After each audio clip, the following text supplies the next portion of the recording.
Hello, I'm Allison Symes. I write flash fiction, which for anybody who doesn't know is any story under 1,000 words. I write across various genres within that. Historical, crime, fantasy is a great challenge. And I'll tell you what, something about flash you might not know is you'll lose all fear of editing when you get engaged in this form because it makes you write type. Hi, my name is Eva Leaf, and I've written a couple of books. One is just published by Bible Reading Fellowship called This Crown of Comfort, and it goes through the 7 calls of God to women in distress. And all of us are in distress at one time or another in our lives.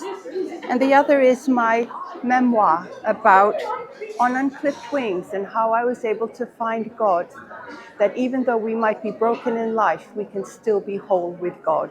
Hi, my name is Jenny Sanders. I've got a variety of books for you. Polished Arrows was one of the shortlisted for Book of the Year with ACW, so thank you to everybody who voted for that. And I also have 2 collections of humorous short stories for kids, which are not specifically Jesus stories, but they have some great themes of grace and life, and they're for any imaginative kids in Key Stage 2. And you might like to know that a pumpkin in my stories is simply a vegetable. There's nothing spooky, there's nothing dark, but it is a lot of fun. Right, hello, I'm Arnold Page, and this is the book that was just published, Memoir My Life, my very, very exciting life, talking about all the wonderful miracles of God's love that He's shown to me and my family. So if you've got any friends that aren't sure that God's real, show them this book. Thank you. Hello, I'm Ros Bayes.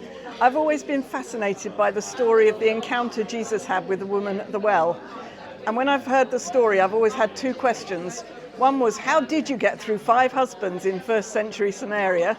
And the other one was, did Jesus say, the way we always hear it in church, you've had 5 husbands and the man you have now is not your husband?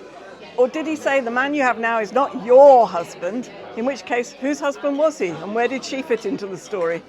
That's what gave rise to this imaginative retelling of that story.